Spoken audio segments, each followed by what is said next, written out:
विठ्ठल श्री ज्ञानदेव तुकाराम ज्ञानेश्वर महाराज की जय। साती वारी दोन्ही आपणची होनी, सुरतरु माझारी ओळगे, तळी त्रिभंगी मांडुनी ठाण घेऊन मेघाचे मान, विजू एकी वेढून बरवे गरज तुगे माये, नवला ओगे माये न्याहाळिता कैसे, मनाचे नयन उमळता तीही एक दृष्टी जिव्हाला भरी, तरी सुलभू देखता बोलती गे माये, पाहोयाचे पाय शंभूचिया माथा माई, सासिन्नली चंद्रदाहे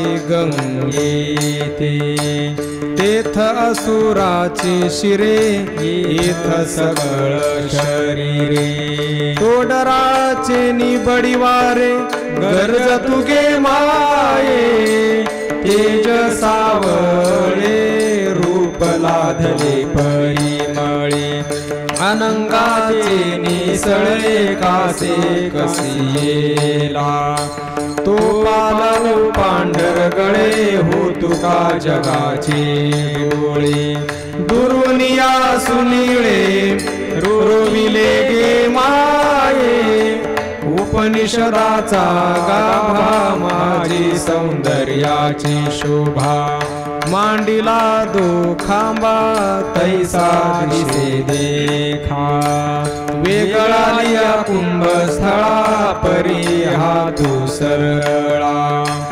पालटू बांधिला माळा मेखळा मिसे गे माये, भलते उती वाहे नदी, जेवी स्थिरावे आगाधी, तैसे पुंजाळता हे मांदी, दोंदी वेदाची वरिलिया वक्षस्थळा, नुपुरे स्थानीचा डोळा, मागुनी निघे कमळा नभे रोमराजी, लावण्य उदधी वेळा तिची पैवजयंती माळा, वरी शोभतसे सोहळा साकार वेचा, म्हणू प्रेम पुष्कळा थडियेला भेसकळा, नयन सुखाच्या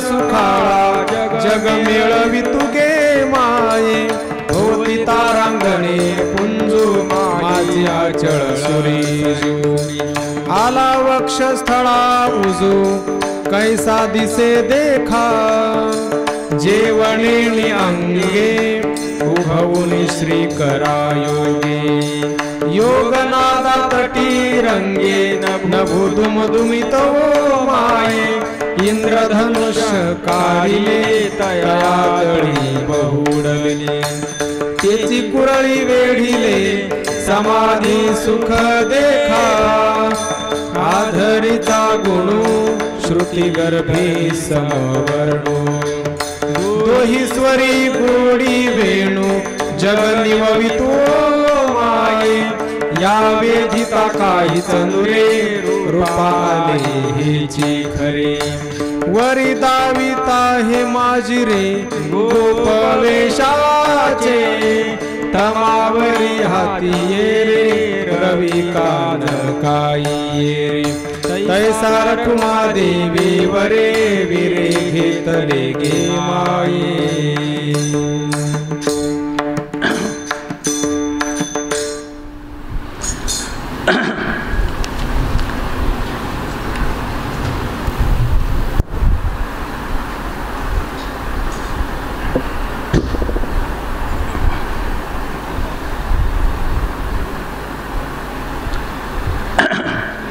साती बारी दोन्ही आपणची होनी, सुरतरु माझारी ओळगे, तळी त्रिभंगी मांडुनी ठाण घेऊनी मेघाचे मान विजू एकी वेढून बरवे गरजतुगे माये.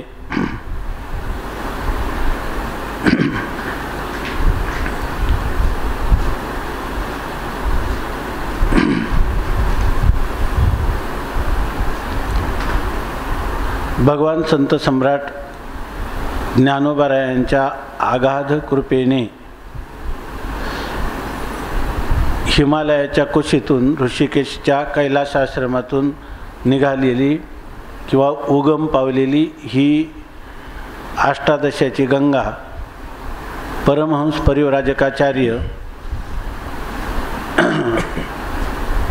स्वामी महाराज विद्यानंद स्वामी महाराज यांच्या प्रेरणेने किंवा अनुज्ञेने या ठिकाणी अलंकापूर नगरापर्यंत आली आणि संत वाङ्मयाचा अष्टादशाच्या रूपाने धावता परिचय या संतवाणीचा व्हावा म्हणून या ठिकाणी गेले 15-20 वर्ष ही गंगा जी आहे ती गंगेला एक ग्रंथाचं चिंतन करता करता एक प्रकाराने भरती आलेली आहे किंवा हा जो ज्ञानसागर आहे त्या ज्ञानसागराला भरती आलेली आहे.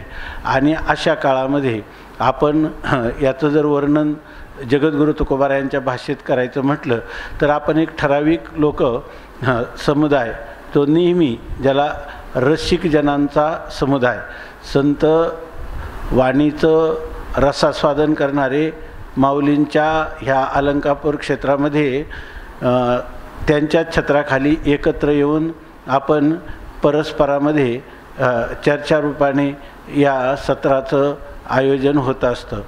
त्यावेळेला आपण खूपच आनंद 18 दिवस भोगतो आणि सगळ्या लोकांना जसा सुगंध असला की सगळे भ्रमर त्या ठिकाणी एकवटतात त्याप्रमाणे हे रसिक भ्रमर सगळे ह्या अष्टादशाच्या चिंतनासाठी आत्तापर्यंत जमत असू परंतु एकत्र होत असू परंतु असं झालं की ह्या करोना नावाच्या व्याधीचा जो उपद्रव संपूर्ण विश्वाला व्यापून राहिल्यामुळं अनेक प्रकारचे सामाजिक निर्बंध तयार झाले आणि 2 वर्षापासून हा अष्टादशा ऑनलाईनच्या माध्यमातून विज्ञानाचं साह्य घेऊन या ठिकाणी प्रवृत्त झाला.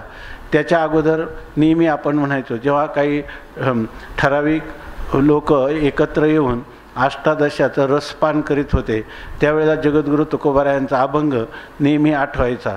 तो कोणता तर आनंदे एकांती प्रेमे वसंडत घेऊ अगणित प्रेमसुख गौप्य धन नये वारा लागो यास पाहून येदी वास दुर्जनासी जनी दृष्टी लागे आवडीच्या रसा शिव जिरे तैसा आपणाशी तुका म्हणे ते हे बहु सुकुमार न सहावे भार वचनाचा. या अष्टादशाचं वर्णन जर करायचं झालं तर असं करता येईल की याच्यामध्ये आपण आनंदाने एकांतात एकाग्रतेनं ह्या संत वाङ्मयामध्ये वर्णन केलेल्या भगवत प्रेम आपल्या अंतकरणातून ओसंडून जात असतं. परंतु आपल्याला या ठिकाणी गर्दीची आवश्यकता वाटत नाही दर्दीची आवश्यकता आहे म्हणून हे गौप्य धन आहे. उलट हे लोकांना माहीत होऊ नये वारा गौप्य धन नये वारा लागो यास पाहो निधी वास दुर्जनाची. वास शब्दाचा अर्थ आहे वाट तर दुर्जन लोकांना याची वाट सुद्धा सापडू नये दूरजनाशी. पण ज्ञानोबारायांनी जेव्हा हा व्याधीचा अकराळ विक्राळ असं स्वरूप पाहिलं तेव्हा ज्ञानोबाराय आणखीन दयाघन स्वरूपाने प्रगट झाले आणि ते काय आहे पाहो निधी वास दूरजनाशी. जे लोक दूर आहेत जे अष्टादशाला उपस्थित राहत नाही तर उलट त्यांना त्यांच्यापेक्षा आपण आनंदे एकांती प्रेमे वसंडत हेच आपलं सुख भोगावं असं आपण म्हणत होतो. आणि त्याचं कारण सांगितलं की या ठिकाणी पाहो निधी वास दुर्जनाशी. मग काय करावं तर आपलाच आनंद आपण भोगावा. शिव जिरे जैसा आपणाशी. आपल्याला जितकं पचेल आपल्याला जितकं कळेल त्याचा आनंद आपण उपभोगावा असं समजत होतो. त्याचंही कारण असे का ही वचनं तुका म्हणे हे बहु सुकुमार, हे ज्या परमात्म तत्वाचं वर्णन आपण या वाङ्मय माध्यमातून करतो ते इतकं सुकुमार, इतकं नाजूक आहे की त्या ठिकाणी ते हे बहु सुकुमार लागू न सहावे भार, न सावे भार वचनाचा. याला बोलण्याचं ओझं सुद्धा सहन होत नाही. हे बोलणं असं आहे की हे बोलणं थांबून त्याचं मौनात पर्यवसान होतं. आणि मौन गा तुझे राशीनाव आता स्तोत्री के बांधो हावं दिसशी तेतुली माव भजो काही, ह्याच्यामध्ये त्याचं पर्यवसान होतं. म्हणजे हे बोलणं थांबतं आणि बोलण्याचा विषय जो आहे त्या विषयामध्ये परमात्म स्वरूपाच्या ठिकाणी समरस होतं. असे काय शब्द निमाला वाद खुंटला अशी याची स्थिती आहे. पण ज्ञानोबारायांच्या संस्थानाच्या माध्यमातून विज्ञानाचा उपयोग करून या ठिकाणी असं वाटतं की आमची प्रतिज्ञा तुकोबारायांची आहे, पाहो निधी वास दूरजनांशी. परंतु आता ह्या विज्ञान उपलब्ध झाले तर पाहो द्यावी वास दूरजनांशी, त्यांना आपल्या घर बसल्यासुद्धा याचं श्रवण करता यावं यासाठी ज्ञानोबाराय संस्थांच्या माध्यमातून सर्वांसाठी सुलभ आणि प्रत्येकाच्या घरोघर जाऊन या ठिकाणी आपली जी दिव्य अलौकिक अनुभूती आहेत किमान लोकांनी नुसतं काय आहे अष्टादशा एवढं पाहण्यासाठी बटन दाबलं तरी त्यांना 4 शब्द ज्ञानोबारायांच्या कानावर पडतील आणि नंतर ते लगेच ते त्यांना सहन होणार नाही. कारण का हे बहु सुकुमार, हे फारच सुकुमार असल्यामुळं आणि त्याचा स्पर्श होऊ नये म्हणून थोड्या वेळाने, पण किमान त्यांना सर्वांना ही अक्राळ विक्राळ कलिकाळामध्ये अदृष्ट उत्पन्न होण्या इतकी झलक तरी लागावी म्हणून ज्ञानोबाराय आता दारोदारी गेलेले आहेत. आणि ज्ञानोबारायांची जी अभंगवाणी आहे त्या अभंगवाणीचं आपण चिंतन करण्याला प्रवृत्त झालो. त्यापैकी ज्ञानोबारायांच्या जवळजवळ 28 प्रकरणं आहेत. त्या 28 प्रकरणापैकी पहिल्या प्रकरणाचं रूपवर्णन असं ज्याचं नाव आहे, ज्याच्यामध्ये सगुण किंवा निर्गुण भगवंताच्या भगवंताची जी 2 स्वरूप आहेत त्या निर्गुण भक्तीचं आणि सगुण भक्तीचं वर्णन केलेलं आहे. यामध्ये क्रमांचा विचार केला तर सगुण भक्ती निर्गुण निराकार भक्तीमध्ये पर्यवसित होते आणि निर्गुण निराकार भक्ती ही भावपूर्ण भक्ती, प्रेमपूर्ण भक्ती, त्या भक्तीचं पर्यवसान निर्गुण निर्विकार असणारं जगदधिष्ठान जे ब्रह्म, त्या ब्रह्माचा आत्मत्वाने संशय विपर्यय रहित अशा प्रकारचा दृढ अपरोक्ष साक्षात्कार होतो असा या ग्रंथाचा महिमा आहे. आणि इतक्या महिम्याने महिमान्वित असणारा हा जो ग्रंथ आहे या ग्रंथाचा आपण जशी आपल्या माऊली प्रेरणा करतील त्याप्रमाणे त्या शब्दांच्या माध्यमातून त्याच्या अर्थाचा विचार करण्याचा प्रयत्न करीत आहोत. असो, या ठिकाणी आता माऊलींचा हा 17 क्रमांकाचा अभंग आहे. साती बारी दोन्ही आपणची होनी, सुरतरु माझारी ओळगे, तळी त्रिभंगी मांडूनी ठाण, घेऊन मेघाचे मान, विजू एकी वेढून बरवे गरज तुगे माये. आपण दररोजच चिंतन करतो की हे ज्ञानोबाराय एकटे जेव्हा ध्यानपरायण होऊन ह्या आपल्या इष्टदेवतेचा दिव्य स्वरूपाचं ध्यान करतात, त्यावेळेला त्या दिव्य स्वरूपात ज्ञानोबारायांना परमात्म दर्शन जे होतं, विशेषतः त्यांच्या प्रेमपूर्वक भक्तीचं पर्यवसान म्हणून भगवंताच्या कृष्णरूपाचा जो साक्षात्कार होतो त्या साक्षात्काराचं वर्णन किंवा त्या साक्षात्काराचं जे ऐश्वर्य परमात्म्याचं आहे त्या ऐश्वर्याचं वर्णन या अभंगांमध्ये केलेलं आहे. त्यापैकी हा प्रस्तुत अभंग आहे. साती बारी दोन्ही आपणची होनी, संत आपणही भक्ती करतो, परंतु भक्ती करताना भक्ती ही एक मानसिक प्रक्रिया आहे किंवा भक्ती पूजा आराधना ही बहिरंगही पूजा करता येते आणि अंतरंगही पूजा करता येते, परंतु बहिरंग पूजेपेक्षा अंतरंग किंवा मानस केलेली ध्यानरूपाने केलेली पूजा ही अनंतपटीने श्रेष्ठ आहे आणि त्याचं त्यामध्ये अभिव्यक्त होणारा जो रस किंवा आनंद त्याची लयलूट अधिक प्रमाणात ध्यानाच्या माध्यमातून करता येते। हे सर्व साधकांना माऊली आपल्या या अभंगातून सांगत आहेत। त्यामध्ये सांगतात की हे सर्व जे आहे ही सर्व परमात्मे अवघी रूपे तुझी देवा वंदू भावे करू सेवा, हे याचं तत्व आहे की सर्वच्या सर्व रूप त्या परमात्म्याचे आहेत, सर्वांनाच वंदन करायचं आणि सर्वांची सेवा करायची। तर सेवा म्हणजे काय, ईश्वर भावे जीवसेवा। स्वामी विवेकानंद म्हणतात ईश्वर भावानेच जे जे काही आपल्या दृष्टीपथात येईल संबंधात येईल त्या सगळ्या वस्तुतः वेदाने सर्वच ब्रह्मरूप आहे असं सांगितलं आणि संतांनी देखील अवघे ब्रह्मरूप रीता नाही ठाव असं सांगितलं। त्याप्रमाणे सर्व हे परमात्म्याचीच माझ्या आवडीचं इष्ट असणारं जे परमदैवत तेच दैवत प्राणीमात्रांच्या कणाकणामध्ये तेच ओतप्रोत आहे, भरलेला आहे। तो परमात्माच ठोस भरीव ओतप्रोत रूपाने ह्या विश्वाकार झालेला आहे। परमात्म्या वाचून दुसरे ह्या विश्वात काहीच नाही। माझ्या सहित हे विश्व परमात्म रूप आहे, परब्रह्मरूप आहे।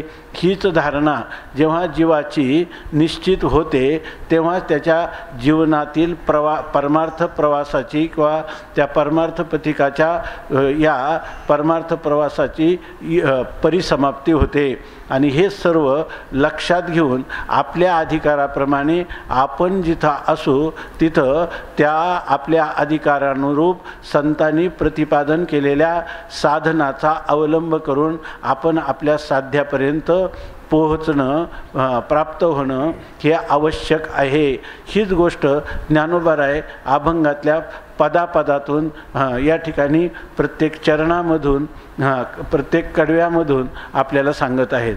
तर त्यामध्ये ज्ञानोबाराय कोणत्या भूमिकेत आहेत हे कळण्यासाठी त्या शब्दांचा वेध आपल्याला घेतला की मग त्या शब्दांच्या ते शब्द ज्ञानोबारायांच्या ध्यानाच्या कोणत्या भूमिकेतून या ठिकाणी ते हे उद्गार शब्दरूपाने त्यांच्या मुखातून किंवा वैखरी वाणीतून बाहेर पडले। वैखरी वाणीतून बाहेर पडणारा शब्द हा बाहेर पडण्याच्या अगोदर आधुनिक हे जे काही शब्दविज्ञान आहे किंवा योग विज्ञान आहे, विज्ञान आणि योगसुद्धा एक विज्ञानच आहे, तेव्हा हे सर्व सत्याचं सत्य आहे की ज्या वेळेला कोणताही शब्द बाहेर पडतो त्यावेळेला तो शब्द आपल्या परावाणीमध्ये तो 360 वेळा क म्हटलं तर तो क 360 वेळा जेव्हा परावाणीमध्ये स्फुरण होतो तेव्हा तो मग पश्यंती वाणी मध्यमा वैखरीपर्यंत येतो। अशी 360 संक्रमणं त्याची येण्याची आणि जाण्याची होतात, तेव्हा आपण राम असं म्हणतो। म्हणजे याचा अर्थ ही जेव्हा दृढ अशा प्रकारची साक्षात्कारात्मिका अनुभूती होते तेव्हाच त्या अनुभूतीचा अनुवाद म्हणून हे शब्द बाहेर पडत असतात। त्याचप्रमाणे ज्ञानोबारायांची स्थिती आहे आणि ज्ञानोबाराय कशा दृष्टीनं पाहतात ते पहा। साती बारी दोन्ही आपणची होनी, या ठिकाणी बारी हा ज्ञानेश्वरीमध्ये पण शब्द आलेला आहे। आचार्योपासनेमध्ये बारी म्हणजे छत्र, या ठिकाणी छत्रधारी छत्रधारी त्याला म्हणतात। बारी पण म्हणजे एखाद्या राजाच्या किंवा महनीय व्यक्तीच्या मस्तकावर छत्र धारण करणं, छत्र धरणं। तर म्हणतात साती बारी, बारी साती म्हणजे सहित, त्या छत्रधरा सहित। याचा अर्थ छत्र पण आपणच आणि छत्रधर पण कोण आहे? आपणच आहे. असं दोन्ही आपणची होणी, आपणच व्हायचं. वास्तविक छत्रधारी कधी छत्र होऊ शकत नाही आणि छत्र पण छत्रधारी होऊ शकत नाही. आणि इथं तर बारी साथी आपणची होणी असं म्हणतात. हा एक वेदांताचा सिद्धांत समोर आहे की मिथ्या पदार्थाचा द्रष्टा हाच त्याचं उपादान कारण होतो. स्वप्नस्थ पदार्थ, स्वप्नद्रष्टाच स्वप्नस्थ पदार्थ होतो आणि त्या सर्व पदार्थांचं प्रकाशनही तोच करतो. हा वेदांता आकाट्य सिद्धांत जो आहे त्या सिद्धांतावर उभी असणारी ही प्रेमलक्षणात्मिका भक्ती आहे. हिचा अधिष्ठान हे औपनिषदीय तत्त्वज्ञान आहे. म्हणून साती बारी दोन्ही आपणची होणी. सुरतरू माझारी ओळगे. आणि तो परमात्मा कुठं आहे? सुरतरू माझारी. सुरतरू म्हणजे कल्पवृक्ष. आणि कल्पवृक्ष हा कुठे आहे?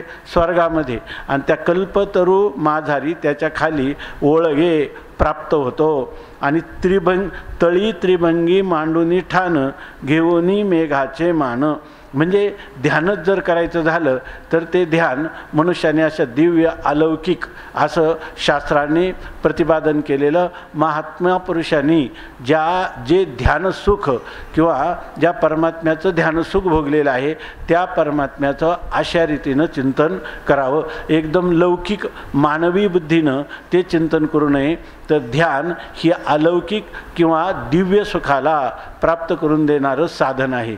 त्याचं करायचंच झालं तर ते दिव्य अशा स्वरूपानंच त्याचं त्या परमात्म्याचं जे सौंदर्य, जे माधुर्य आहे ते शब्दस्पर्श रूप रस गंध ह्या लौकिक पंचविषयाप्रमाणे त्याचं रसास्वादन करण्याचा प्रयत्न करू नये, तर अलौकिक रीतीनं त्याचं ध्यान करावं.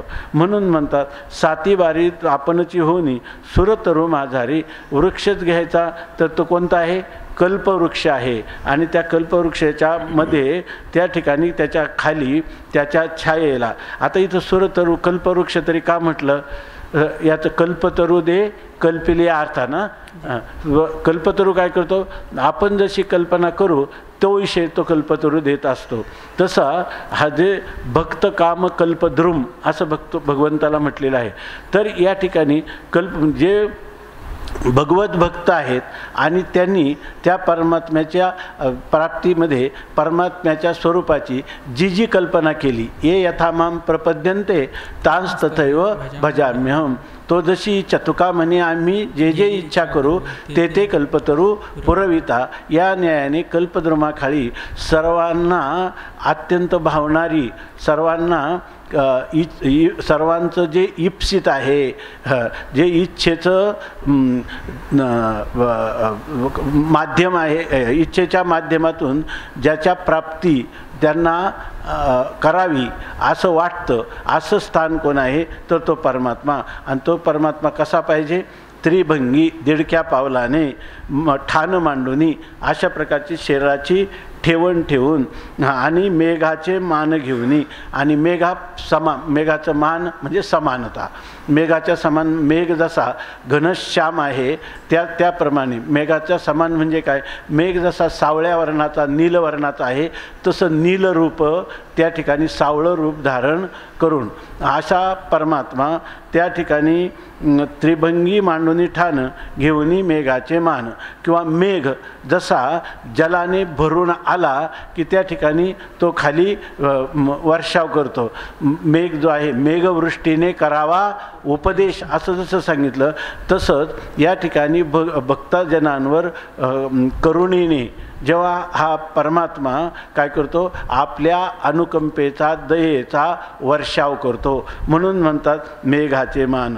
विजू एकी वेढून बरवे गरज तुगे माय. आणि त्यांनी काय केलेलं आहे? विजू एकी वेढून, आणि त्याच्या कमरेला जे वस्त्र आहे पितांबर जो आहे तो गुंडाळलेला, वेढलेला गुंडाळलेला जो पितांबर आहे तो कसा आहे?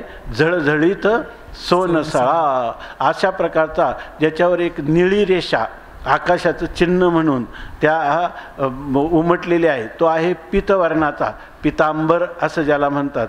तो सुवर्णासारखा झळकणारा आहे, परंतु त्या ठिकाणी दुसऱ्या निळ्या रेषेमुळं पितांबर, कारण ते एका ठिकाणी असं वर्णन केलं आहे, मला वाटतं ह्या अभंगात किंवा पुढच्या अभंगात आहे. तर पितांबर जो आहे त्याला त्या निळे रेषामुळे तो अधिकच झळकून दिसतो. म्हणून म्हणतात विजू एकी वेढून बरवे गरज तुगे माये. त्यांनी असा विजेप्रमाणे लखलखित असं पितांबर किंवा उत्तरीय वस्त्र हे सर्व धारण करून तो लखलखणाऱ्या विजेप्रमाणे काय शोभायमान दैदिप्यमान दिसत आहे. आणि कैसा गरज तुगे माये, आणि हे बाई किंवा हे सखे तो कसा गर्जना करीत आहे. तो कसा गर्जना करीत आहे म्हणजे काय की तुम्ही सर्व जे कोणी आपल्या जीवनामध्ये माझं स्वरूपाचं चिंतन करतील ते सगळे मला प्राप्त होतील अशा, किंवा जे मला शरण येतील ते अनन्यास चिंतयन्तो माम ये जना पर्युपासते तेषां युक्त नित्याभियुक्तानां योगक्षेमं वहाम्यहम सर्वधर्मान् परित्यज्य मामेकं शरणं व्रज अहं त्वा सर्व पापेभ्यो मोक्षयिष्यामि मा शुचः. अशा प्रकारचे तो परमात्मा गर्जना करीत येत आहे. आता नवलावोगे माये निहाळिता कैसे मनाचे नयन उमळताती. तीही एकदृष्टी जिव्हा लाभती तरी सुलभ देखता बोलती गे माये. आता सांगतात नवलावोगे माये निहाळिता. त्या परमात्म्याला जर आपण निहाळून पाहिलं तर आपलं मन नवलावं आश्चर्यचकित होऊन जातं. आणि असं वाटतं मनाचे नयन उमळताती कसे. आणि जे मन आहे आपलं ते मन त्या भगवंताच्या स्वरूपाचं अवलोकन केलं, त्याच्याकडं दृष्टी टाकली का मनाचे लोचन, त्या मनाचे जे डोळे आहेत ना ते उमळतात, म्हणजे त्याचं उन्मिलन होतं, डोळे उघडतात. म्हणजे खरं मनरूपी डोळा कधी उघडतो, परमात्म्याला पाहिलं तर. आपण सुरदासांचं चिंतन केलं होतं एक दिवस की परमात्म्याला पाहिलं तर आता दुसरं पाहण्याची इच्छा राहिली नाही. तो म्हणतो माझे डोळे, संत सुरदास म्हणतात की परत आंधळे करून द्या. म्हणजे खरे मनाचे डोळे कधी तर भगवंताच्या माधुर्याला जेव्हा हा भक्त त्या ठिकाणी निहाळतो त्याच वेळेला मनाचे नयन उघडतात. तीही एकदृष्टी जिव्हा लाभती. नुसतं मनाचे संकल्प विकल्प केलं आणि डोळ्याने मन पाहिलं तर एवढ्याने त्याची तृप्ती होत नाही. त्याला पुन्हा काय वाटतं, ह्या मनाला जिव्हेबरोबर आपल्या नेत्राबरोबर अजून जिव्हा पाहिजे. कारण का तर त्या रूपाचं काय आहे वर्णन मला करता येईल. म्हणून एक दृष्टी जिव्हा लाभती. त्या मनाच्या उघडलेल्या डोळ्याला जर आणखीन जिव्हा म्हणजे वागींद्रिय जर त्या ठिकाणी लादलं तर सुलभू देखता, तर त्याला काय होईल, पाहायलाही तो सुलभ झाला आणि बोलता गे माये, वागींद्रियाचं साह्य लागल्यामुळं त्याचं वर्णन करता येईल. म्हणून आपल्याकडं पहिलं नेत्रेंद्रिय आहे, रूप पाहता लोचनी, आणि दुसरं काय आहे की त्याचंच रात्रंदिवस वर्णन करावं. मग काय बोलावा विठ्ठल, पाहावा विठ्ठल, करावा विठ्ठल जीवभाव, येणे सोसे मन झाले हवभरी, परत माघारी घेत नाही, बंधनापासोनी उकलिली गाठी, देता आली मिठी सावकाश. तुका म्हणे देह भरिला विठ्ठले, काम क्रोधे केले घर रीते. असं या परमात्म्याविषयी. आणि बोलायला लागलं तर आपण पाहतोच आहे दररोज, किती बोललं तरी परमात्म्याचं वर्णन होऊ शकत नाही. शेष शिनल्या झाल्या सहस्र जिव्हावो, देव काहो विटेवरी उभा, वेदाशी काही कळलेच नाही, अशी त्याची स्थिती आहे. परंतु त्या भगवंताचं वर्णन करण्यासाठी मला अशा प्रकारची जिव्हा पण प्राप्त व्हावी. ऐशे बोलती गे माये, असे सगळे लोक म्हणतात की असं त्या परमात्म्याचं एकदा रूप पाहिलं का देखीला डोळा बैसला मनी, आणि तोची वदनी उच्चारी, अशी स्थिती होते. पाहो याचे पाय शंभूची या माथा माये, साशिन्नली चंद्रदाहे गंगेते. तेथ असुराची शिरे येथ सकळ शरीरे तोडराचेनी बडिवारे गरज तुगे माये. सांगतात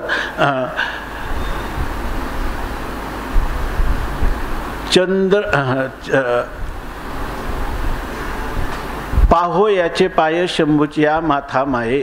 याचे जर पाय चरण कमल ह्या श्रीकृष्ण परमात्म्याचे पाहू गेलो तर शंभूच्या माथा पाय, तर त्यांचे पाय कोणावर आहे? भगवान शंकराच्या माथ्यावर. म्हणजे भगवान शंकराचा माथा त्या भगवान विष्णूच्या पायावर आहे. म्हणजे भगवान शंकर त्याच्या चरणकमलाला वंदन करतात की जी जगाच्या संहाराची अधिष्ठात्री देवता, भस्मवटी रुंडमाळा, हाती त्रिशूळ नेत्री ज्वाळा, गज चर्म व्याघ्रांबर, कंठी शोभे वासुकी हार, भूते वेताळे नाचती हर्षयुक्त उमापती, सर्व सुखाचे आगर मने नरहरी सोनार, शिवभोळा चक्रवर्ती त्याचे पाय माझे चित्ती. त्याचं सामर्थ्य काय आहे?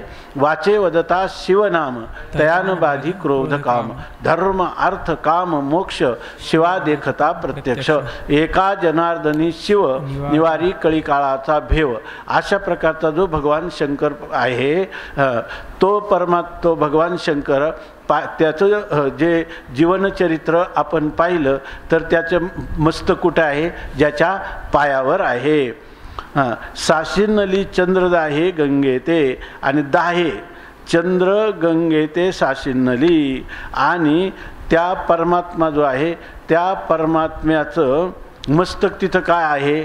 तर त्याचं कारण आहे की दाहे त्या भगवान शंकराचा काय, जेव्हा अंगाचा दाह होतो तो दाह शांत करण्यासाठी चंद्र आणि गंगा भाली काय त्यांच्या भालावर काय आहे? अर्धचंद्र भाळी आहे की नाही? अर्धचंद्र त्यांनी आपल्या मस्तकावर धारण केला. आणि मस्तकावर दुसरं कोणाला धारण केलं? गंगेला धारण केलं. असं आहे. आणि तेथ असुराची शिरे येथ सकळ शरीरे. आणि या ठिकाणी अजून एक गोष्ट दिसते. भगवंताच्या पायाखाली काय? जसं हनुमंताचं वर्णन केलं ना, काळ घातला तोडरी, नाही काम बांधवडी काळ घातला तोडरी, तसं ह्या भगवंताच्या तोडरामध्ये म्हणजे पायामध्ये असणारा जो तोडा किंवा अलंकार, त्याच्यामध्ये त्या पायाखाली कोण आहे? राक्षसाची शिरे. अनेक प्रकारच्या राक्षसांची असणारी मस्तकं, ती सगळी त्यांची शरीरं ही तोडराचेनी बडिवारे, ही त्याच्या ठिकाणी तोडराच्या रूपाने धारण केलेली आहेत. म्हणजे ती सर्व ती त्याच्या खाली आहेत. म्हणजे ते आसुरांची शिरं सुद्धा त्याच्या ठिकाणी नतमस्तक झालेली आहेत. आणि गर्ज तुगे माये. आणि काय ती तोडरं काय करतात? ती गर्ज तुगे माये, ती काही एक प्रकारची गर्जना करतात. म्हणजे त्या वाक्या रुंजून वाचतात. त्याप्रमाणे त्या परमात्म्याच्या त्या तोड्यामध्ये तोड्याचा होणारा जो आवाज आहे तो आवाज एक प्रकारची गर्जना करतो. आणि तो आवाज काय गर्जना करतो? इतका परमात्मा महान आहे की भगवान शंकर देखील त्याच्या ठिकाणी नतमस्तक आहे. आणि दुर्जन सर्व राक्षसांची शिरं त्याच्या पायाखाली आहेत. किंवा त्या भगवान विष्णूपुढं देव दानव मानव सगळे नतमस्तक होत आहेत. अशी त्या भगवंताचे चरण कमल आहेत, प्रतापी आहेत असं सांगतात. तेज सावळे रूप लाधले परिमळे, आनंगाचे निसळे कासे कशी येला, तो पालवू पांढरगळे होतो का जगाचे डोळे, दुरुनिया सुनिळे रोविले गे माये. हे जे काही चरण आहे याचं एकदम अगदी अन्वयानुरूप अगदी शब्दार्थ किंवा शब्दकोशाने अर्थ लागायला थोडं कठीण वाटतो. तर साधारणपणाने पूर्वसुरींनी केलेल्या अनुवादाच्या आधारे याचा थोडासा अर्थ लावण्याचा प्रयत्न करू. तेज सावळे रूप लाधले परिमळे. आता परमात्माचं काय आहे? सावळे तेज. म्हणजे तेज सावळं जरी रूप असेल तर ते काय आहे? अत्यंत तेजस्वी आहे. तेज सावळे रूप लाधले परिमळे. आणि त्याच्यामध्ये काय आहे? परिमळ आहे. आता अगोदर काय सांगितलं, वाघ इंद्रिय आणि नेत्रेंद्रिय. आता या ठिकाणी अजून एक ज्ञानेंद्रिय सांगतात, कोणतं, घ्राणेंद्रिय. म्हणजे या ठिकाणी हे जे सावळं रूप आहे ते केवळ सावळं रूप म्हणजे नेत्रेंद्रियाचा विषय नाही, तर त्याच्या ठिकाणी त्याला परिमळ देखील लादलेला आहे, म्हणजे त्याला सुगंध पण प्राप्त झालेला आहे. त्याचं सांगतात भागवतामध्ये वर्णन आलं, ज्या वेळेला भगवंतानी त्या कोणत्या वृक्षाखाली त्यांना व्याधाने बाण मारला, अश्वत्थ वृक्ष म्हणा, अश्वत्थाच्या तळी परमात्मा बसलेले आहेत वीरासनामध्ये. आणि त्यावेळेला परमात्मापुढे उद्धव जेव्हा त्याचा शोध घ्यायचा ठरलं, त्यावेळेला शोध कसा आला, तर भगवंताच्या चरणकमलाजवळ असणाऱ्या ज्या तुलसीच्या सुगंधी माळा आहेत त्या सुगंधाच्या वेधाने उद्धव त्या ठिकाणी पोचलेला आहे असं सांगितलं.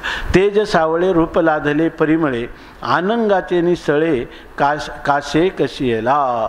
आणि ते म्हणतात हा पितांबर किती दिव्य आहे, तर तो आनंग म्हणजे काम किंवा मदन त्याच्याशी सळ म्हणजे त्याचाही मत्सर करतो. म्हणजे केवळ मूर्तिमंत जो मदन आहे त्या मदनापेक्षाही हा भगवंताचा पितांबर त्याचा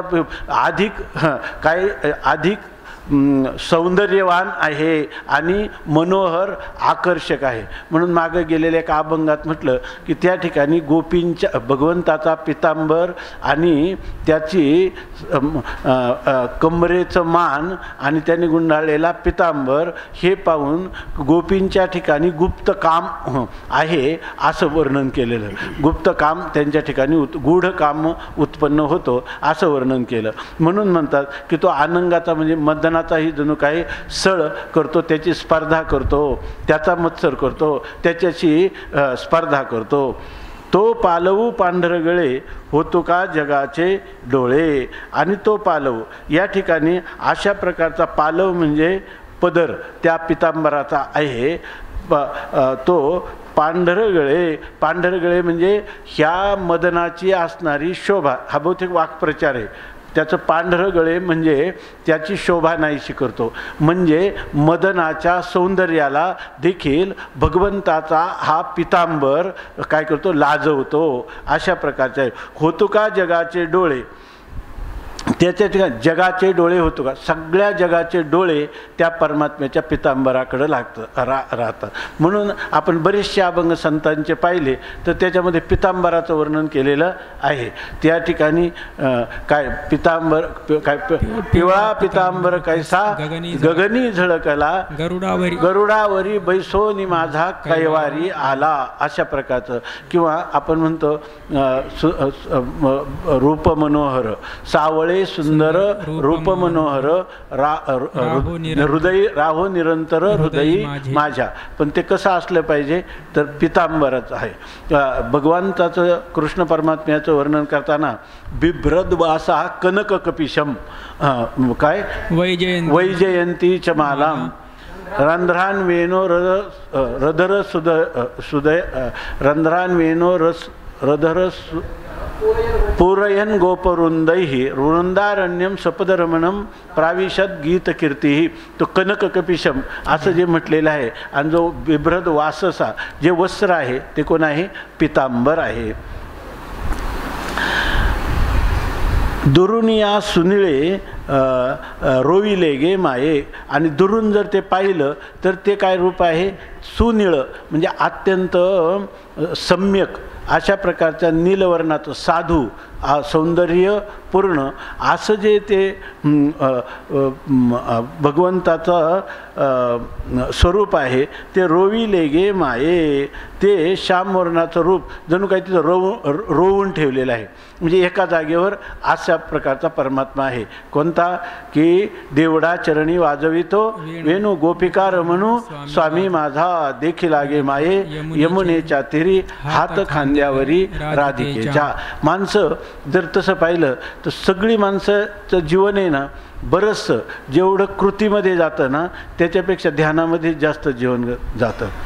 सगळी माणसं ध्यान करतात. जसं आयशे निहा सकळू जगडंबरू निखळू श्रद्धेचाची केवळू होतला असे, तसा मूर्तिमंत ध्यान म्हणजे सगळं लौकिक लोक आहेत. परंतु फक्त काय करतात, ध्यानाचा विषय जो आहे तो विसंवादी भ्रमातला आहे आणि साधूच्या जीवनातलं जे ध्यान आहे त्याचा विषय संवादी भ्रमातला आहे, एवढाच आहे. आणि इतकाच फरक आहे. आणि लोक जे हे लौकिक ध्यान करतात, किती लोक काही चाललं त्यांच्याबरोबर 5 मिनिट बोला आणि नंतर त्यांना विचारलं आलं का लक्षात, तुमच्या बोलण्याकडं माझं लक्षच नव्हतं, माझं ध्यान आज दुसरीकडंच होतं. म्हणजे ध्यान आहे सगळ्यांचं आणि त्या ध्यानाच्या विषयात एकाग्रही चित्त होतं, परंतु तो विषय जो आहे तो अनर्थ निर्माण करणारा आहे किंवा निरर्थक असा विषय आहे. म्हणून करायचं, स्वामी महाराज सांगायचे, लहान मुलं खेळतात आणि ते काय म्हणतात, लहान मुलं खेळतात आणि खेळता खेळता माती घेतात किंवा वाळू घेतात हातात आणि दुसऱ्या मित्राला सांगतात हे घे चुरमुरे, आणि तो तोंडाजवळ नेतो, खात पण नाही, वाळूच असते त्यालाही माहिती आहे, तोंडात नेतो आणि म्हणतो काय, हे चुरमुरे खरोखरच खूप रुचकर आहेत. दुसरी 2 मुलं खेळत असतात, एक मित्र वाळूच घेतो आणि त्याला काय सांगतो, हे घे पेढे, तो म्हणतो पेढा फारच गोड आहे. तेव्हा वास्तविक दोघांचे काही लुटपुटीचेच चुरमुरे आणि लुटपुटीचंच काय आहे, पेढे. परंतु शास्त्राचं हृदय लक्षात घेतल्यावर ही गोष्ट लक्षात येते, अरे चुरमुरीचे आपलं लुटपुटीचे चुरमुरे खाण्यापेक्षा लुटपुटीचे पेढे खाणं चांगलं आहे ना. तसं या ठिकाणी परमात्म्याला तत्वतः परमात्म्याला ज्ञेय करणं, परमात्म्याला यथार्थ रीतीनं जाणणं, अज्ञान आवरणाचा भंग करून दिसतो तो परमात्मा नाही, इतकंच नाही जाणला जातो तोही परमात्मा नाही, जो उरतो सर्व निषेधावधीभूत तो परमात्मा आहे. खरी ही वस्तुस्थिती आहे. परंतु जेव्हा काही अधिकाराच्या अभावामध्ये तुम्हाला त्या परमात्मा ज्ञेय करता येत नाही, तेव्हा त्या परमात्म्याला ध्येय करावं. म्हणून ह्या अनेक निर्गुण उपासना आणि सगुण उपासना शास्त्राने आणि संतांनी प्रतिपादन केलेले आहेत. कधी कधी असं वाटतं, म्हणजे थोडंसं अधिकाराचं किंवा उल्लंघन म्हणा, तर त्याचा अर्थ असा आहे, बरेच लोक आम्ही कैलास आश्रमामध्ये ऋषिकेशला परमहंस परिव्राजकाचार्य ब्रह्मलीन विद्यानंद स्वामींना एक प्रश्न विचारला. छांदोग्य उपनिषद सांगत असताना हे पुढचे अध्याय निर्गुण उपासना सांगितलेले आहेत. तेव्हा ह्या निर्गुण उपासना कशा करायच्या, कारण त्याचं निश्चित त्या ज्ञानाला उपोद्बलक अशा आहेत असं त्याचं वर्णन भाष्यकारांनी देखील केलं. ज्ञान ह्या उपासना फलीभूत होताना त्याचं पर्यवसान ज्ञानामध्ये होतं. म्हणून ह्या उपासनाचे एवढ्या मोठ्या उपनिषदात भरपूर विस्ताराने ह्या उपासना सांगितल्या. वास्तविक उपनिषद तत्वज्ञान उपनिषद हे काय आहे, ज्ञानाचा प्रांत आहे आणि सांगितल्या काय निर्गुण उपासना. तेव्हा ह्या उपासना कुठं प्रचलित आहेत का असं आम्ही त्यांना विचारलं. तेव्हा स्वामीजी म्हटले की ह्या उपासना माझ्या जीवनात अजून भारतवर्षात कुठेही दिसून आल्या नाही, म्हणजे जवळजवळ त्या लुप्तप्राय आहेत. मग म्हटलं मग आता हे ग्रंथामध्ये असून काय उपयोग. त्यांनी सांगितलं की केवळ जरी ह्या शब्दांचं जरी आपण त्या ठिकाणी अर्थ जाणून घेतला, प्रत्यक्ष कृती करायला लागणारं मार्गदर्शन परंपरा लुप्तप्राय झाल्या असल्या तरी त्या साधक जीवांना अदृष्ट निर्माण होईल आणि ह्या काळाच्या ओघामध्ये लुप्त झाल्यासारख्या वाटल्या. परंतु भगवान परमात्मा अवतार घेऊन ह्या पुन्हा उपासना कालाच्या ओघामध्ये पुन्हा याला प्रवाहित करत असतो. म्हणून तुम्ही हे नाही तर तुम्ही म्हणाल की उपनिषदातून एवढे अध्यायच गाळून टाकू. आता आपलं चिंतन याच्यासाठी चाललं होतं, कधी कधी त्या निर्गुण उपासना पाहिल्यानंतर आणि त्यांची अवस्था लुप्तप्राय जर आहे, जर साधक जीवनात त्याचं अनुष्ठान करता येत नाही, ह्या सर्व गोष्टी लक्षात घेऊन संतांनी सगुण उपासनेचा विशेष रूपाने पुरस्कार केला असावा. असो या ठिकाणी सांगतात की तेज सावळे रूप लाधले पणिमळे आनंगाची सरळे काशे कशेला तो पालव पांढरगळे होतो का देवाचे डोळे दुरून या सुनिळे रोविले गे माये. दुरून जर पाहिलं तर जणू काही सुनळे रोविले दोन नीलवर्णाचे असे दोन खांब म्हणजे भगवंताचे दोन पाय ते जणू काही रोवून ठेवलेले आहेत म्हणजे स्थिर रूपाने आहेत. देवढा चरणी वाजवितो वेणू अशा प्रकारची स्थिती आहे. उपनिषदाचा गाभा माझी सौंदर्याची शोभा मांडीला दो खांबा तैसा दिशे देखा वेगळाली या कुंभस्थळा परी हातू सरळा पालटू बांधिला माळा मेखळा मिशे गे माये. हा परमात्मा काय आहे? परमात्मा म्हणजे उपनिषद प्रतिपाद्य असं जे ब्रह्म आहे त्या ब्रह्माचा गाभा म्हणजे सार सर्वस्व हे आपलं इष्टाची सगुण मूर्ती आहे म्हणून त्याला उपनिषदांचा गाभा. अर्थात ही सगुण भक्ती ही उपनिषदांच्या विरोधी नाही, ती उपनिषद प्रतिपाद्य आहे. उपनिषद अर्थाचा तो विषय आहे असं म्हणतात. उपनिषदाचा गाभा माझी सौंदर्याची शोभा आणि त्याच्यामध्ये हे जे भगवंताचं जे सौंदर्य आहे ते सौंदर्य या ठिकाणी शोभून दिसत आहे. मांडीला दो खांबा जणू काही त्याच्या ठिकाणी दोन खांबच आहे, त्याच्यात दोन जघना आणि उरू याचं जर आपण अवलोकन केलं तर जणू काही दोन खांब आहेत, अशा सौंदर्यवान खांब आहे, स्तंभ आहे. तैसा दिशे देखा तसा तो आपल्याला दिसत आहे. आता सांगतात वेगळ आली या कुंभस्थळा परी हातू सरळा. त्याचे कुंभस्थळ म्हणजे हत्ती जे आहे ना तर त्याला काय म्हणतात गंडस्थळ. ते वेगवेगळे आहेत की नाही. तसं आपण काय म्हणतो डाव्या गालात मारा उजव्या गालात मारा म्हणजे गाल जो आहे तो गंडस्थळाप्रमाणे दोन आहेत की नाही. म्हणजे वाम कपोल आणि दक्षिण कपोल असं म्हणतात ना, तीच त्याची परमात्म्याची काय आहे दोन गंडस्थळ आहे. तर वेगळ आली या गंडस्थळा ही दोन गाल वेगळे असले तरी त्याचे जे हात आहेत ते मात्र परी हातू सरळा परंतु त्याचे हात दोन्ही जे आहेत सरळ आहेत. सरळ आहेत म्हणजे परमात्म्याचे दोन्ही हात जे वरचा हात जो आहे तो वेणूला लावलेला आहे आणि एक हात जो आहे तो वेणूच्या अधर भागाला आणि एक ऊर्ध्व भागाला, हे दोन्ही हात सरळ परमात्म्याचे आहेत. पालटू बांधिला माळा मेखळा मिशे व माये. मेखळा मिशे म्हणजे त्यांनी कंबरेला काय आहे मेखळा धारण केलेले आहे.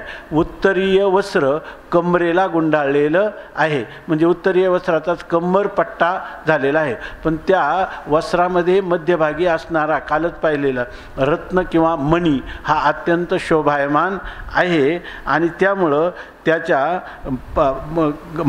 गळा माळा पालटू बांधलेला, त्याच्या गळ्यामध्ये अनेक प्रकारच्या पुष्पाच्या माळा रुळत आहेत आणि मेखळ्याच्या निमित्ताने त्याने कंबर कसलेली आहे. भल तेवती वाहे न वाहे नदी जेवी स्थिरावे आगाधी तैशी पुंजाळता हे मांदी दोंदी वेदाची वरलिया वक्षस्थळा नपुरे. इथं नुपुरे आहे ना तर बहुतेक न पुरे असा पाठ आहे. नुपुरे स्थानीचा डोळा नुपुरे आहे. हा नुपुरे आहे ना पाठ, पण नुपुरे हा अर्थच नाही याच्यामध्ये केलेलाही नाही आणि लागतही नाही. नुपुरे आणि कुठं केला तर आपण ठेवा. नुपुरे स्थानीचा डोळा मागून न निघे कमळा नभे रोमराजी. बघा बरं का याच्यामध्ये थोडा अर्थाचं चिंतन करा. कोणाला जर त्याचं अर्थाचं स्फुरण झालं तर तत्काल सांगा. आणखी अन्वयानुरूप अर्थ करताना ते म्हणतात भल तेवती वाहे नदी. हां ते म्हणतात की नदी जी आहे ती नदी कुठं वाहते भल तेवती. त्याला जसं वाटेल त्या मार्गाने नदी किती प्रवाह बदलत राहते आहे की नाही. त्या हरिद्वारला गंगाला सप्त स्रोत म्हणतात. 7 ठिकाणी ती विभागलेली आहे. आता तसं नदी कशी व्हावी नदीला काय सांगता येतं की एकाच प्रवाहाने वाहा. अनेक प्रवाहांना प्रवाहाच्या रूपाने होते. भलती तेवती वाहे न वाहे नदी. नदीला वाटलं ती सरळ मार्गाने वाहते, कधी कधी अनेक मार्ग बदलते. भल तेवती वाहे न वाहे नदी, जेवी स्थिरावे आगाधी. पण किती जरी असली तरी सर्व नद्या शेवटी आगाधी म्हणजे अथांग असणाऱ्या समुद्रामध्ये स्थिर होतात. आपूर्यमान मचल प्रतिष्ठम समुद्रमापः प्रविशन्ति यद्वत् तद्वत् कामायम प्रविशन्ति सर्वे तद्वत् कामायम प्रविशन्ति सर्वे सशांतिमाप्नोति न कामकामी. अशी स्थिती होते. तैशी म्हणजे नद्या जशा समुद्रात जाताना मात्र तिथं स्थिर होतात आणि इतर ठिकाणी अनेक प्रकाराने अनेक प्रवाहाने वाहत असतात. तैशी पुंजाळता हे मांदी. त्याप्रमाणे हे मांदी पुंजाळता हे जे सौंदर्य आहे त्या सौंदर्याचं प्रकाश करायला गेलं म्हणजे वर्णन करायला गेलं तर दोंदी वेदाची. त्या ठिकाणी वेद जे आहे त्या वेदाची दोंदी म्हणजे वेदाची जी पुष्टता आहे ती वरलिया वक्षस्थळा नपुरे स्थानीचा डोळा. परमात्म्याचं वरलिया वक्षस्थळा म्हणजे बाहेरून असणारं तो छातीचा जो प्रदेश आहे वक्षस्थळ आहे तिथं न पुरे स्थानीचा डोळा. तर आपल्या ठिकाणी असणारं जे आपलं नेत्र आहे तिथं न पुरे, त्या ठिकाणी इथं नुपुरे झाले ना, तर न पुरे त्या ठिकाणी डोळा एका ठिकाणी स्थिर होत नाही. काही हे आश्चर्य अशा प्रकारचं आश्चर्यचकित होऊन जातं नेत्र. आता इथे मागून निघे कमळा, इथं सुद्धा असा अर्थ लागणार नाही. तर मागून न निघे कमळा, जर कमळेला जरी त्याच्या वक्षस्थळावर जायचं झालं तर ते वक्षस्थळ इथं दैदिप्यमान आहे का तिचे डोळे दिपून जातात आणि त्या कांतीमध्ये कमळा मागू न निघे, तिलाही माग सापडत नाही. म्हणून इथं मागू न निघे, बरोबर आहे ना, असं दिसतंय. मागू न निघे कमळा, तिलाही वाट सापडत नाही. नभे रोमराजी आणि त्याच्या परमात्म्याचे जे वक्षस्थळावर असणारे उदरावर असणारे जे दाट केस आहेत ते एकमेकात असे गुंफलेले आहे की त्याच्यातून जायला वाटसुद्धा सापडत नाही. कारण वक्षस्थळावर कोण वास करत आहे? लक्ष्मीचा वास आहे, परंतु लक्ष्मीला सुद्धा मार्ग सापडत नाही. असं त्याचं वक्षस्थळ इतकं तेजाने युक्त किंवा दैदिप्यमान आहे. त्यांनी सांगितलं ना, परी एक सरे वेणी, असं वाटतं की त्या केसांनी एकमेकामध्ये काय केलेली वेणीच गुंफलेली आहे. असं त्या म्हणजे परमात्म्याच्या एका एका अंगाचं वर्णन, मस्तकाचं वर्णन, कपाळाचं वर्णन, त्याच्या कपोलाचं वर्णन, दात जणू काही हिऱ्यासारखे काल वर्णन गेलं, त्याच्या अधरोष्टाचे वर्णन,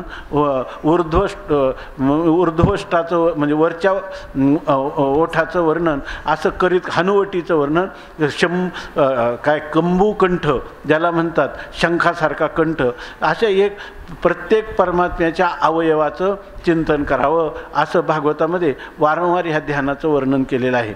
तसं या ठिकाणी सांगतात की मागून न निघे कमळा नव्हे रोमराजी. ती म्हणायला रोमराजी म्हणजे अनेक केसांचा असणारा समूह आहे असं फक्त म्हणायला आहे, परंतु त्या ठिकाणी ते सर्व भगवंताचं सौंदर्य जे आहे ते सौंदर्य प्रकाशित होत आहे.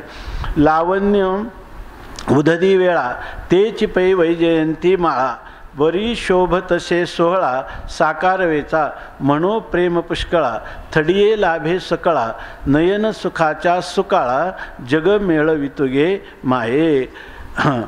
लावण्य उदधी म्हणजे या ठिकाणी लावण्य उदधी म्हणजे सौंदर्याचा समुद्र असणारा आणि त्याची वेळा म्हणजे तट, म्हणजे सौंदर्य समुद्राचा जो तट किंवा कड त्याची आहे तेची पै वैजयंती माळा. तीच काय आहे? भगवंताने आपल्या वक्षस्थलावर धारण केलेली वैजयंती माळा म्हणजे सौंदर्य समुद्राचा एक प्रकारचा हा तट आहे. दोन्ही बाजूने जसे तट आहे समुद्राला तशी ही तटासारखी ही माला आहे. वरी शोभतसे सोहळा साकारवेचा. आणि ह्या माळाच आहे असं नाही, याच्यातून आणखी हा सोहळा कशामुळं शोभतो माहिती का? माळ जी आहे ना ती माळच इतकी शोभिवंत आहे, परंतु त्याच्याही पेक्षा अधिक सोहळा कशाचा आहे? परमात्मा साकार झाला म्हणून माळ आहे. माळेला शोभा आहे की नाही. परमात्म्याचा जो दिव्य लीला विग्रह आहे तो साकाराविचेनी म्हणजे साकारपणाने तो 16 शोभत असे. तो आणखीन 16 किंवा ती शोभा तो उत्सव याला अधिकच शोभून दिसत आहे. मनोप्रेम पुष्कळा थडिये लाभे सकळा नयन सुखाचा सुकाळा जग मिळवितो गे माये. थडिये पुष्कळा प्रेम सकळा पुष्कळ प्रेम लाभो. आम्ही म्हणतो की तो परमात्मा जो अथांग समुद्राच्या तीरावर जो परमात्मा साकारपणाने उभा आहे त्या परमात्म्याचं सुख जे आहे ते सुख कोणाला मिळावं?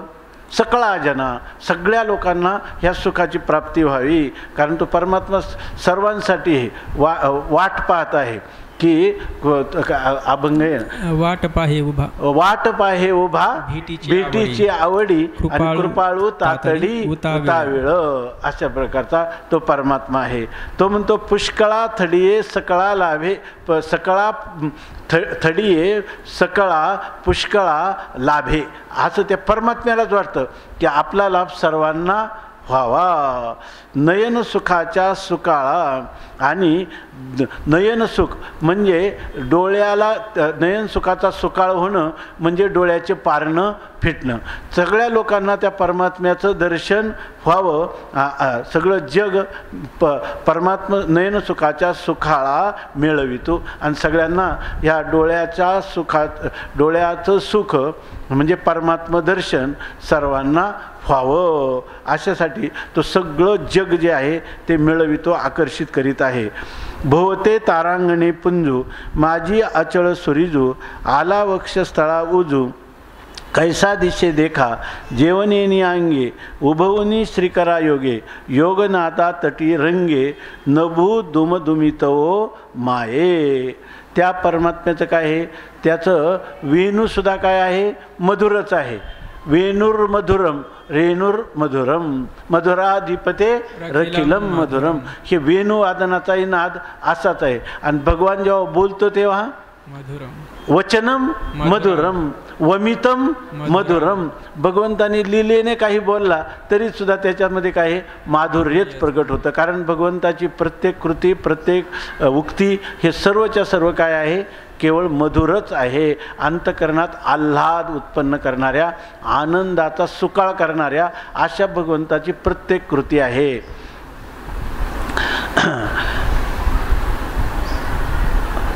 भोवती तारांगणे पुंजू.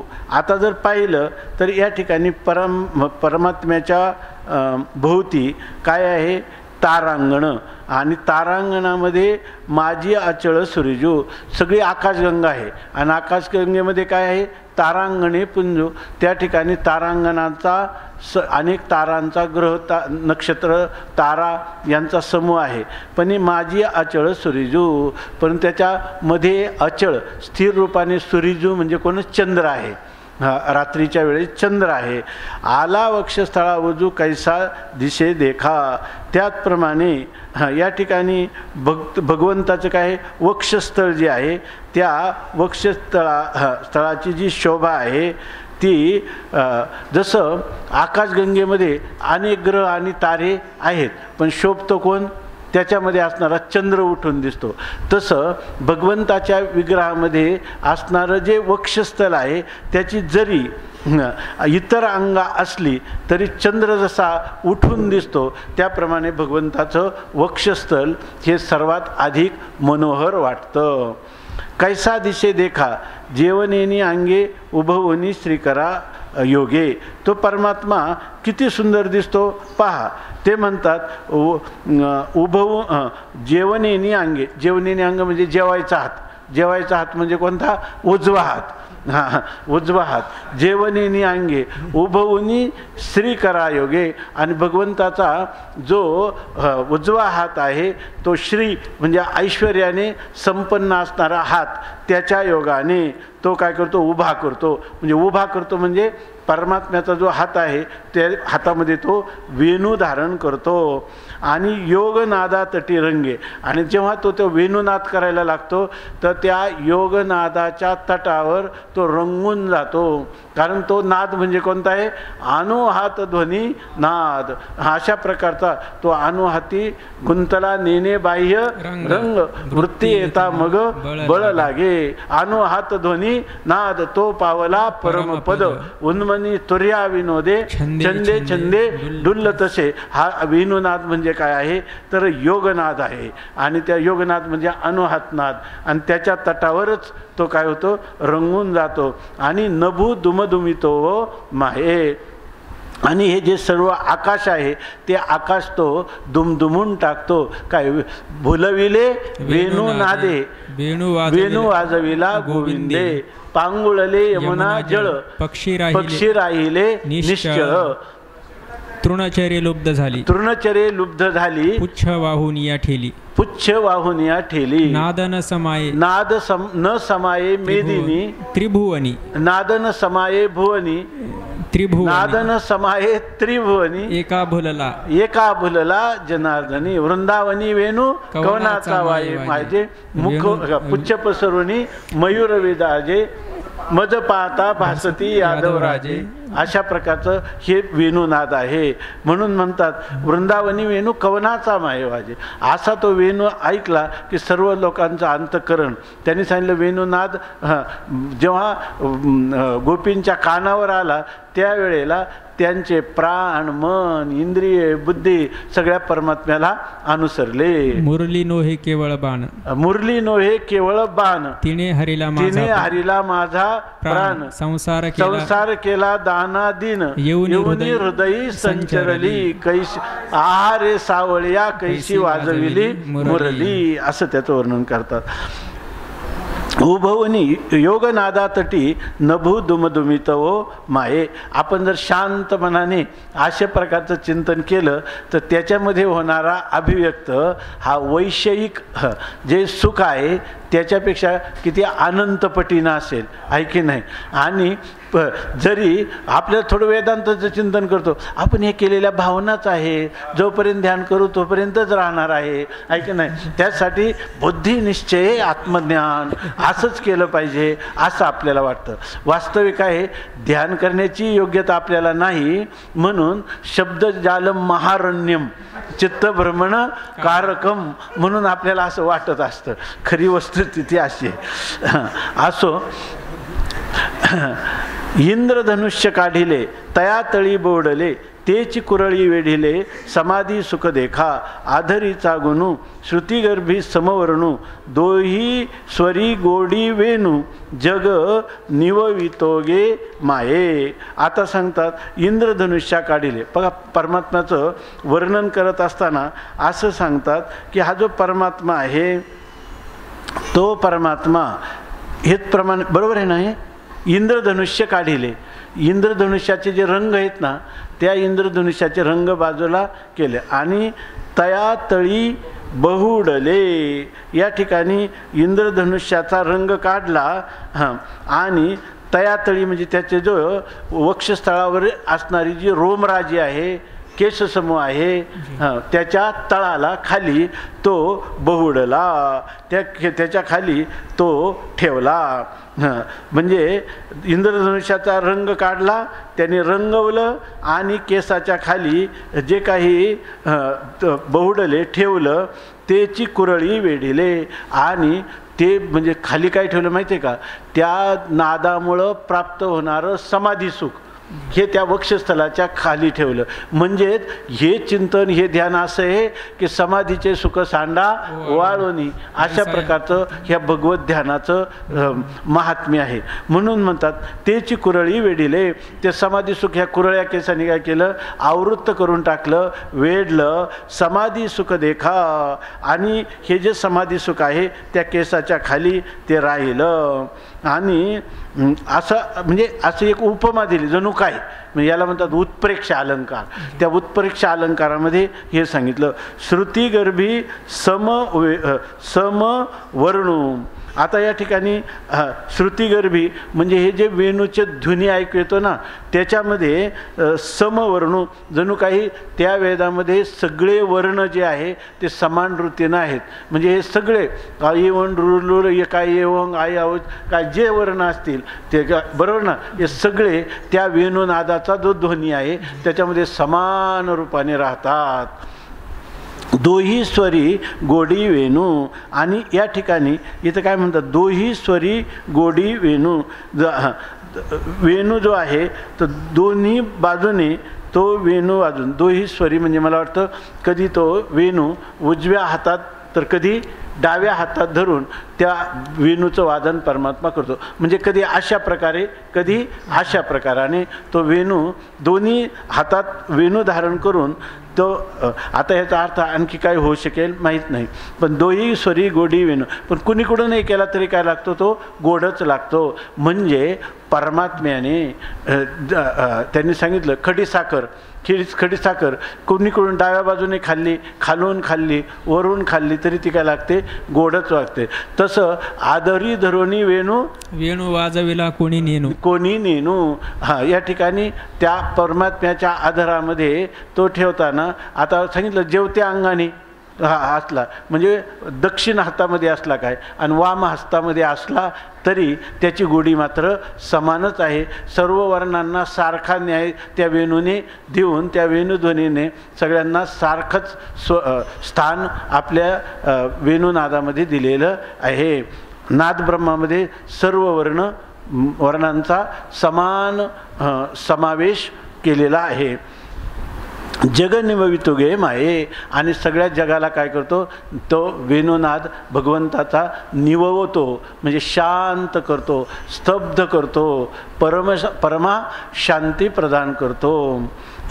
या वेदिता काहीच नुरे, रूपा आले हेची खरे, वरी दाविता हे माझी रे, गोपवेशाचे तमावरी हाती रे, रविकाज काही रे, तैसा रुक्मा देवरे, विरे घेतले गे माये.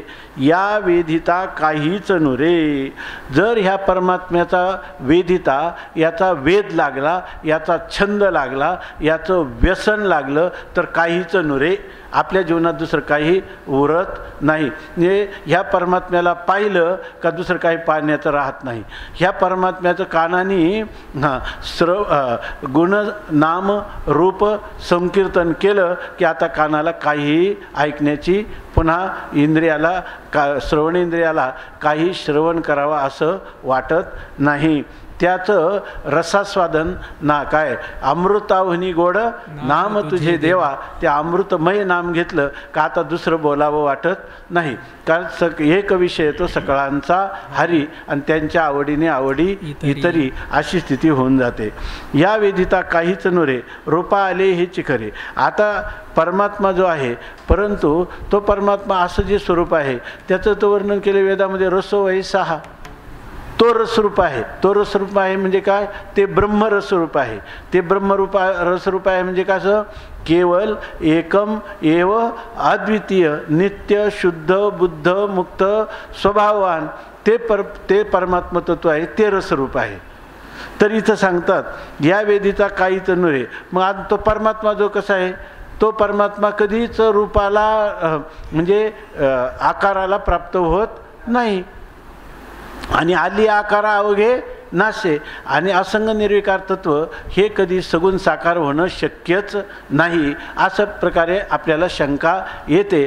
पण माऊली सांगतात रूपा आले हेची खरे. येऊ शकत नाही हे खरं आहे, पण आला आहे की नाही. या ठिकाणी आला म्हणजे इथं काय आहे, जरी काही झालं तर आपण एक थोडंसं ग्रामीण भाषेतला दृष्टांत सांगत असतो. असं कसं झालं, कोणाचं झालं, होणंच शक्य नाही, मलाच झालं असं तो सांगतो आहे की नाही. मलाच झालं. ज्या वेळेला श्राद्धाच्या वेळेला ब्राह्मण हे पंक्तीला बसले आणि समजा जर एखाद्याला शौच झालं तर त्याला प्रायश्चित्त काय, असं एक ब्राह्मण देवतेने विचारलं. त्या सगळ्या ब्राह्मण समूहाने निर्णय केला असं होणारच नाही, त्यामुळे प्रायश्चित्त शोधण्याचा प्रसंगच नाही. असं होईलच कसं? त्यांनी सांगितलं पण समजा झालं. त्यांनी सांगितलं पण होणंच शक्य नाही. तो म्हणाला मलाच झालं, आहे की नाही? तसं परमात्मा नावारूपाला येणं शक्यच नाही, पण नावारूपाला आला नावा रूपा, तुका म्हणे झाला सोपा. हेही तितकंच खरं आहे. रूपा आले हेची खरे, वरी दाविता हे माझी रे गोपवेशाचे. आणि ते सांगतात हा गोपवेश असा आहे की हा माजिरा म्हणजे अंतकरणामध्ये देखिला डोळा बैसला मनी, आणि त्याला पाहिलं की चित्त जे आहे ते चित्त त्याच्या ठिकाणी जडून जातं आणि पुन्हा परत माघारी घेत नाही, असं याचं रूप आहे. म्हणून रूपा आले हीची खरे. आणि वरी दाविता, तो रूपाला येई नका, पण तो जेव्हा ते रूप साधक पाहतो, जीवाला ते रूपाचं तो दर्शन देतो ना, ते माजिरं होतं. त्याच्या ठिकाणी मोदात्य निर्माण होतं. म्हणजे त्याच्या ठिकाणी मद मोद कांती असे जे शब्द आहेत ना, तर त्याप्रमाणे त्याच्या ठिकाणी दिव्य अलौकिक अशा सुखाची वृत्ती, आनंदाची वृत्ती होते. त्याच्या ठिकाणी आनंद ओसंडून वाहू लागतो. ते रूप पाहिलं की त्या ठिकाणी सावळे सुंदर रूप मनोहर राहो निरंतर हृदयी माझ्या, अशा प्रकारची स्थिती होते. आणि हे वैभव कोणाचं आहे? गोपवेशाचे. तो भगवान परमात्मा जेव्हा गोपवेश धारण करतो, त्या गोपवेशाचा एवढा मोठा महिमा आहे. तमावरी हाती रे रवी काज काय रे. ते म्हणतात अंधार जो आहे त्या अंधाराचा नाश करण्यासाठी हत्यार कोणे? प्रकाश आहे. परंतु अज्ञान अंधकाराचा नाश करण्याला हा सूर्य समर्थ नाही.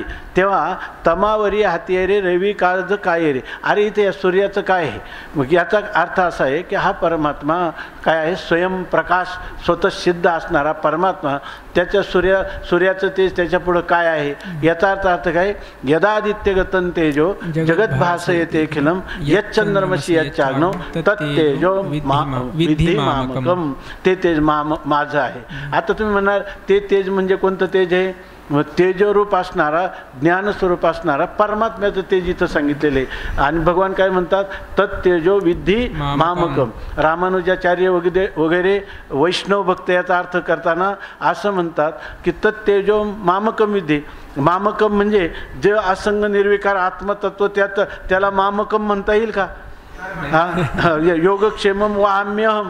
ह्या वेळेला भगवंताचं निर्गुण निराकाराचं तर तुम्ही सांगता, अंगुली निर्देश करून सांगता येत नाही. आणि अहम म्हटल्यावर अंगुली निर्देश होतो. ह्या दिव्य लीला म्हणून वैष्णव लोक किंवा माध्वद्वैत हे सांगतात की परमात्म्याचं ह्या दिव्य विग्रहाकडे सांगतो. म्हणजे हे त्याचं विशिष्ट असं जे परमात्म्याचं रूप आहे ते बोलतंय ना. तुमचं ते बोलतंय का असंग निर्विकार? बोलत नाही. म्हणून रवी काज काय रे. या ठिकाणी सूर्याची काय गरज आहे?